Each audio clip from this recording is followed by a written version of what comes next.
Buenos días, es para mí un honor y un privilegio el estar en este evento tan importante.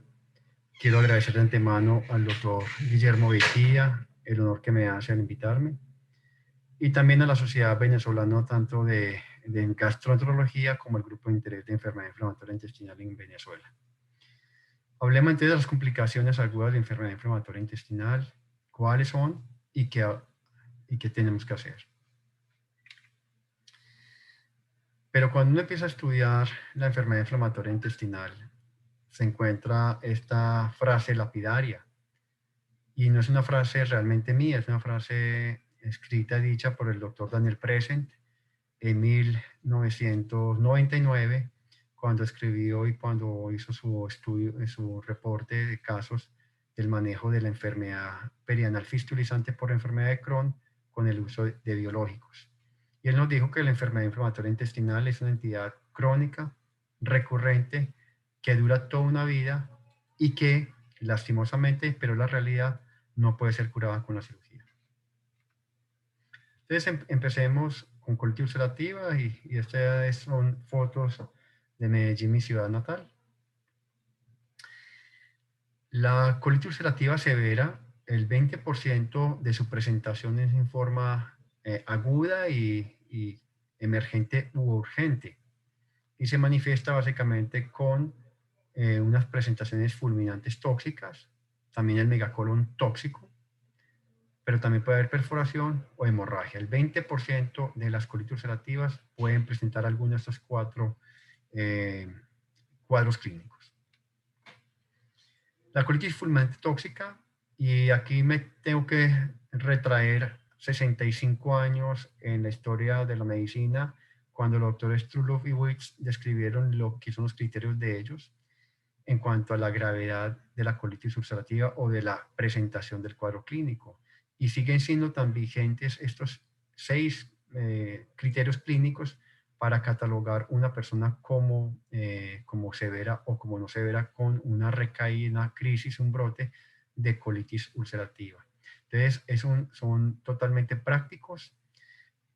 Todo paciente con colitis ulcerativa hospitalizado se le deben tomar todos los días estos criterios, que ya en este momento más modernamente se llaman los criterios de Mayo, pero finalmente son sacados y son de alguna manera extrapolados desde los criterios de Trulov y Wicks, los cuales en la cama del paciente uno los puede evaluar día a día. Hay que tomar la temperatura, hay que tomar la frecuencia cardíaca. Tenemos que preguntar al paciente cuántas veces tuvo deposiciones en 24 horas y cuántas de ellas con sangre. Y finalmente con exámenes tan sencillos como un hemograma y en su momento con una velocidad de sedimentación, pero ahora puede ser con una PCR, podemos clasificar el paciente en un estado de severidad.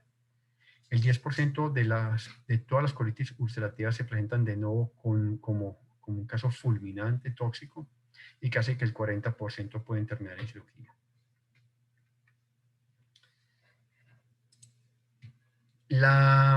Cuando vamos a evaluar la colitis fulminante tóxica a través de una rectoesquimoscopia, porque aquí no pretendemos hacer colonoscopia en un paciente tan crítico como este, encontramos definitivamente, aparte del aspecto clínico del paciente que está deshidratado, que está tóxico, que está taquicárdico, que está febril, que está con distensión abdominal, con dolor abdominal, posiblemente hasta con signos de irritación peritoneal leves, tenemos que mirar la parte endoscópica porque ante todo es confirmar lo que estamos pensando, pero descartar otro tipo de patologías como por ejemplo infección sobreagregada con Clostridium difficile o con citomegalovirus. Aquí estamos viendo una imagen endoscópica de un paciente severamente inflamado, una mucosa que es completamente denudada, está necrosada, vemos que ni siquiera casi que sangra esa mucosa. Tomamos biopsias para descartar lo que estamos hablando y para confirmar lo anterior, pero aquí vemos unas pseudomembranas, pudiera ser un Clostridium sobreagregado, pero vemos que son unas imágenes de una pérdida de la vasculatura submucosa y brillantes normales, con hemorragias confluentes, pero también ya sin siquiera friabilidad del contacto con la mucosa. Entonces son mucosas muy severamente inflamadas. Esto básicamente es la parte del recto. Aquí nos subimos un poco más hacia el sigmoides. Desde el punto de vista radiológico, vemos una mucosa también hematizada y los radiólogos lo llaman como los signos de las huellas dactilares. Entonces, cuando se ven ese tipo de imágenes, pudiéramos pensar que estamos frente a una colitis tóxica por el gran edema mucoso que hay. ¿Cuáles son las causas del megacolon tóxico? Entonces, básicamente, lo más importante es la falta de adherencia a los tratamientos y a los medicamentos para el control de la enfermedad inflamatoria intestinal, es lo más importante. Hay otras cosas, por ejemplo, el hecho de haber hecho una colonoscopia, exámenes varitados, o el uso de antidiarreicos, anticolinérgicos, narcóticos, antidepresivos y los trastornos hidroelectrolíticos. Pero la principal causa es la falta de adherencia de los pacientes en su tratamiento. ¿Qué es la diferencia entre la colitis tóxica y el megacolon tóxico? Pues definitivamente solamente es el tamaño del colon. Definitivamente el cuadro clínico es exactamente el mismo, son pacientes completamente tóxicos, deshidratados, taquicárdicos, febriles, con trastornos hidroelectrolíticos, con abdómenes dolorosos, distendidos, algunos con cierta irritación peritoneal. Esperemos que no haya una franca irritación peritoneal, porque entonces nos hablaría de perforación de víscera hueca.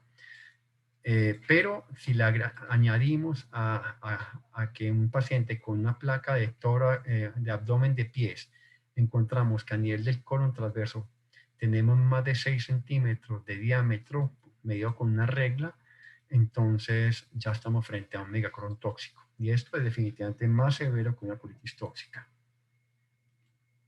¿Cuáles son los tratamientos de este par de cuadros? Colitis tóxica, megacolon tóxico.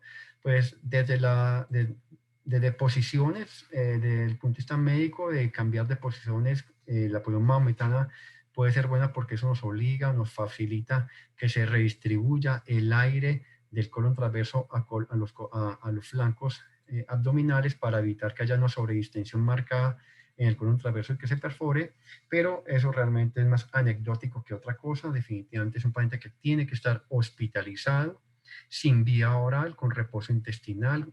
Le tenemos que reponer hidroelectrolíticamente, tenemos que empezar nuestro parenteral total. Debemos hacer esa rectoscopia para descartar infección sobreagregada.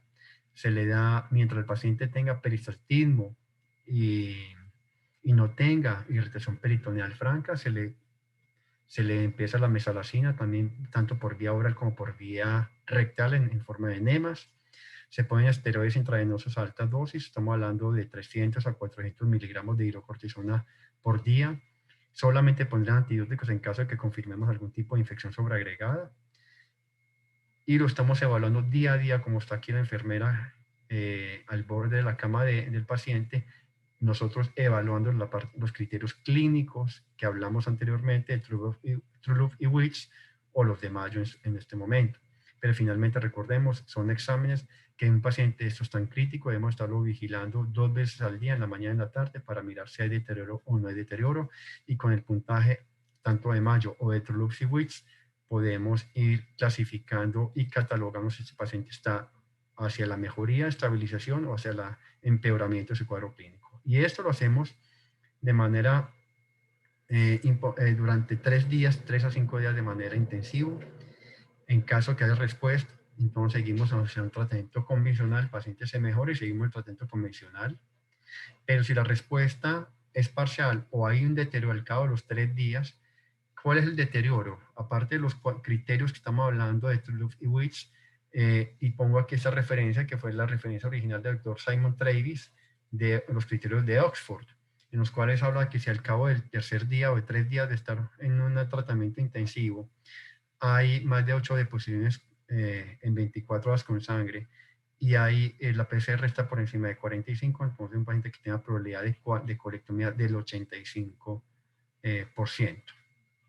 Entonces, ese paciente, tanto con una respuesta parcial como un deterioro, definitivamente debemos pasarlo o considerar cirugía, pero en este momento, afortunadamente, tenemos un paso intermedio que salva colon, y más que salvar colon, salvan vidas, y es el uso de anti-TNFs, puntualmente infliximab o ciclosporina. Nosotros definitivamente tenemos esa experiencia con infliximab, no sabemos manejar ciclosporina.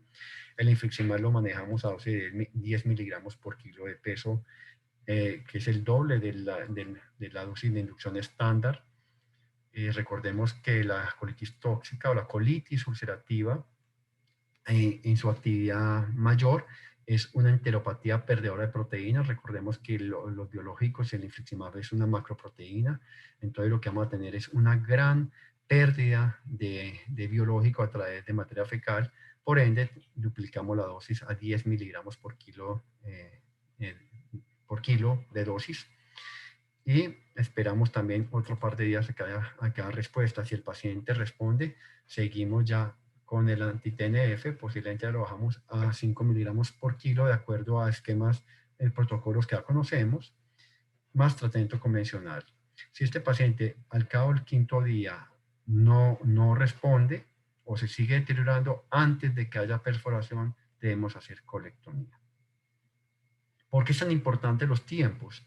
Porque definitivamente cambia radicalmente el pronóstico de mortalidad frente a un paciente que es operado en condiciones, aunque críticas, todavía estables y sin perforaciones. Solo el hecho que haya una perforación de colon nos multiplica por 10 la probabilidad de mortalidad.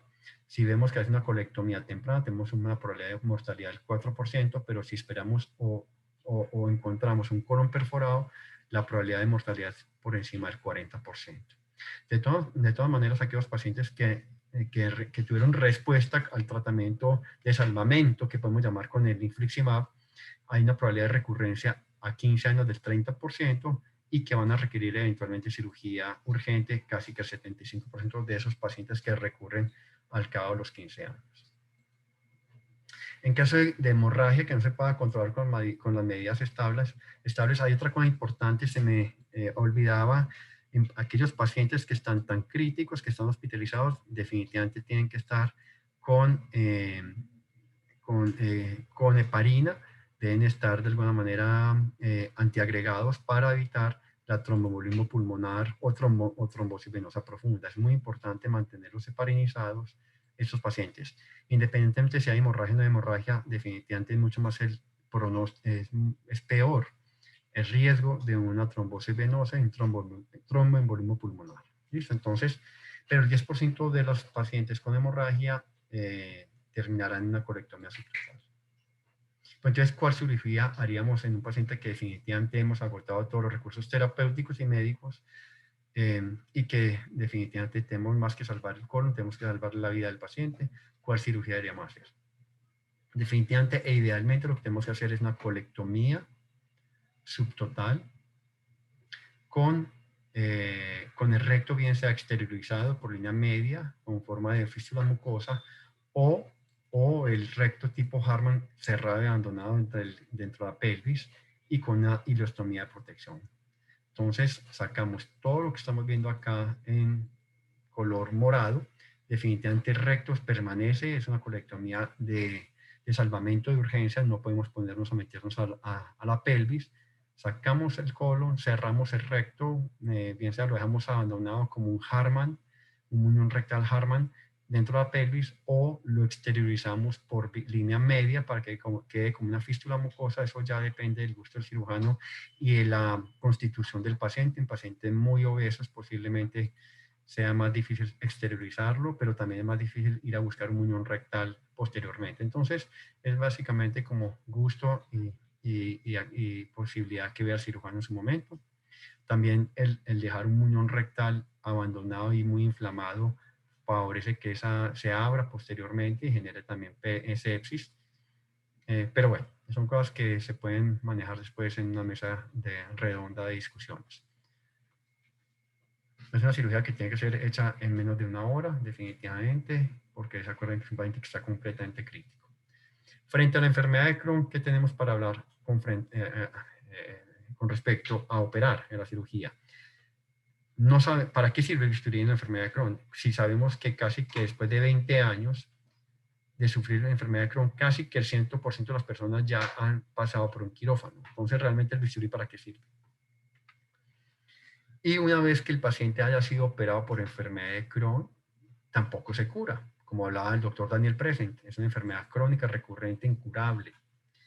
¿Por qué? Porque una vez operado al paciente, tenemos una probabilidad de que haya una recurrencia endoscópica de enfermedad de Crohn a nivel de línea de anastomosis del 70% al cabo del año y al cabo de los 3 años 85%. Pero también hay recurrencia clínica del 60% a 5 años y del 94% a 15 años. Y peor aún, tenemos que reoperar ese paciente que ya lo operamos una vez, una segunda vez y hasta una tercera vez, el 30% al cabo de 5 años y otra vez del 90% a 20 años. O sea que realmente, como decía el doctor, esto no es curable. Entonces, ¿hasta qué punto necesitamos operar? Pero definitivamente hay indicaciones quirúrgicas que son obligatorias y que nos llevan definitivamente al quirófano y son, por ejemplo, los abscesos peritoneales o intraabdominales, aquellos pacientes que tengan perforación libre o perforación penetrante con peritonitis, aquellos pacientes con estenosis, obstrucción, fístulas de cualquier órgano de la economía, hemorragia, colitis, y también finalmente volvemos a lo mismo de la colitis ulcerativa, la colitis tóxica o megacolon tóxico, pero es mucho más escaso y poco frecuente con respecto que con la colitis ulcerativa, solamente es alrededor de un 5%. Entonces, abscesos. Pues aquel paciente que son del 20% de las enfermedades de Crohn se presentará como abscesos en cualquier parte a nivel intraabdominal o perineal o rectal.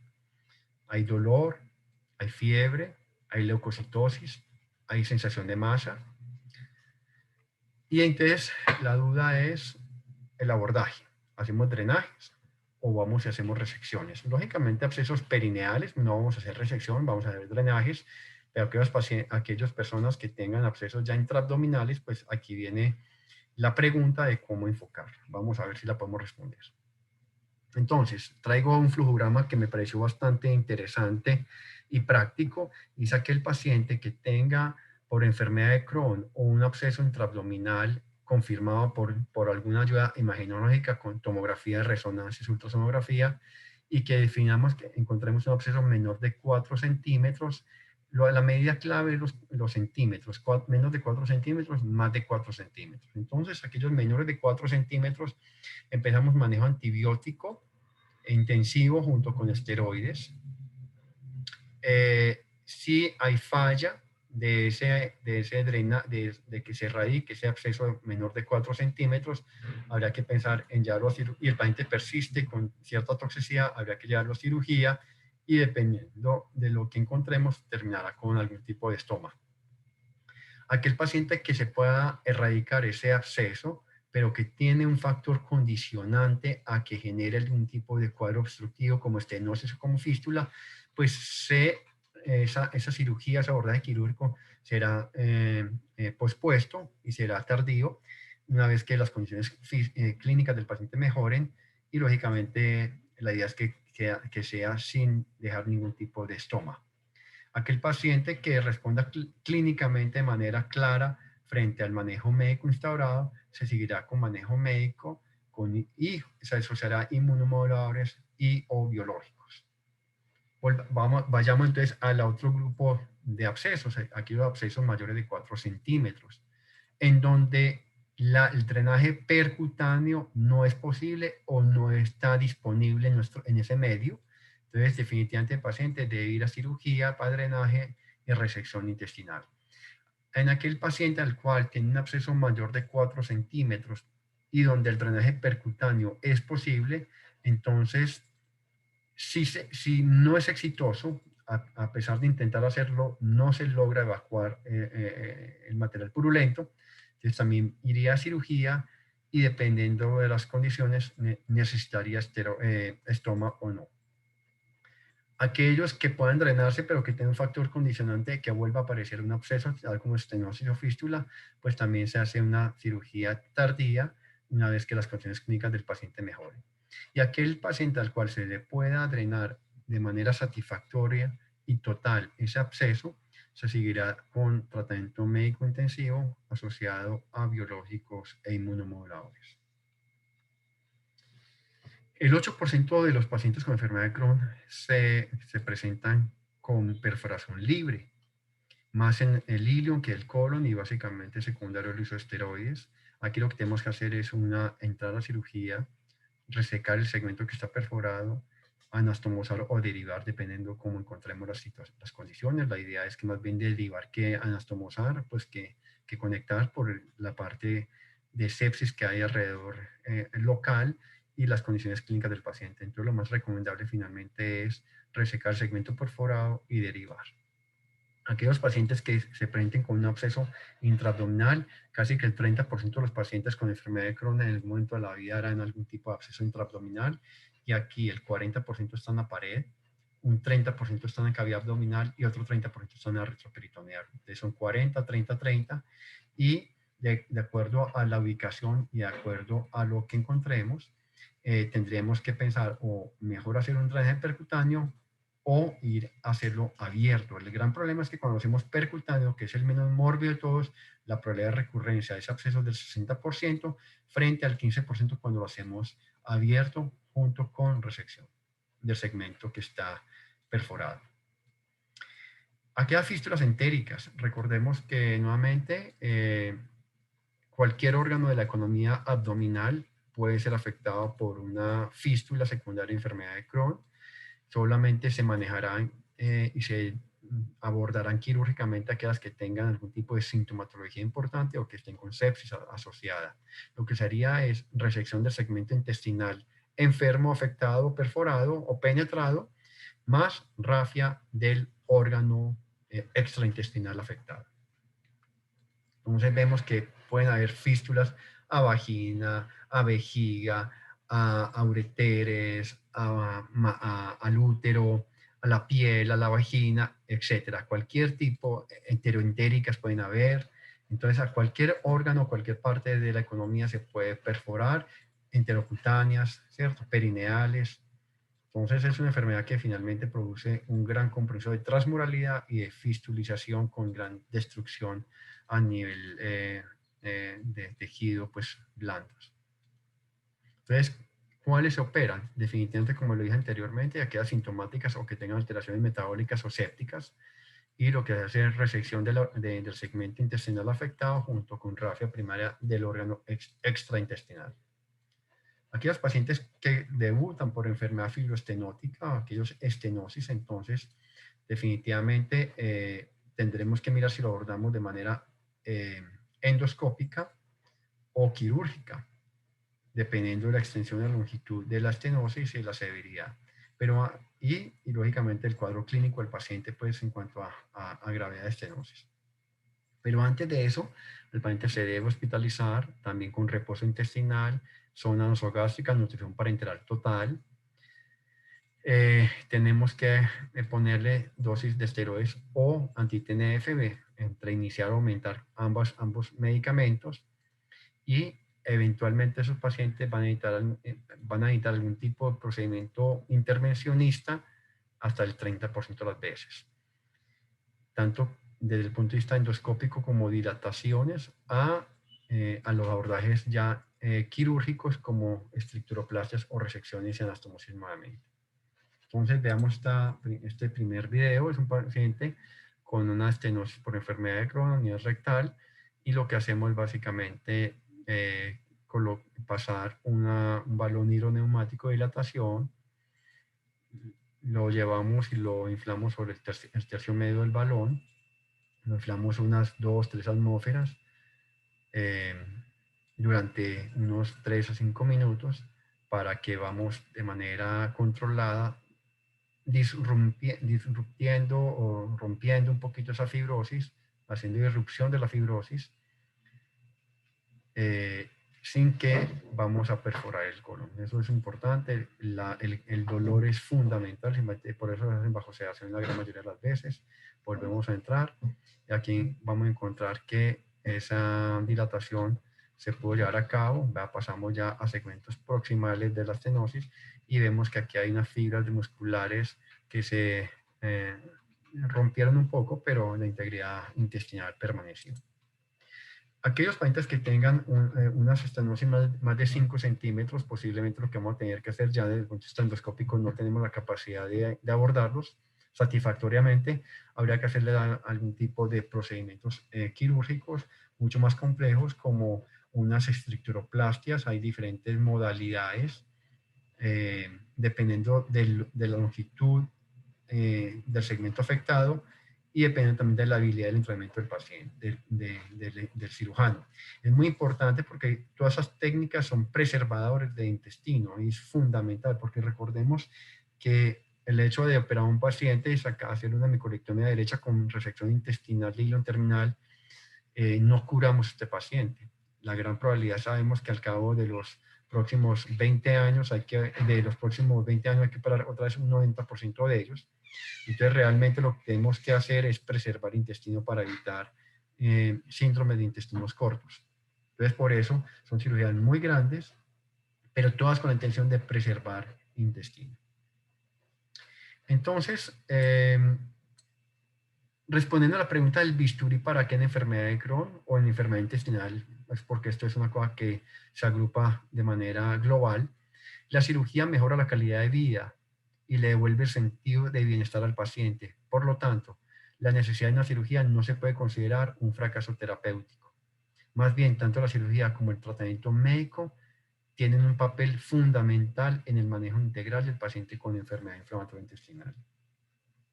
Por lo tanto, tiene que haber una estrecha cooperación entre el cirujano y el gastro, y siempre tendremos que ir de la mano. Eso es muy importante. Nuevamente muy agradecidos con la oportunidad que me dan de hablar ante este público tan excelso, y nuevamente en Medellín siempre estamos muy a la orden para recibirlos a ustedes. Muchas gracias y nuevamente agradecido.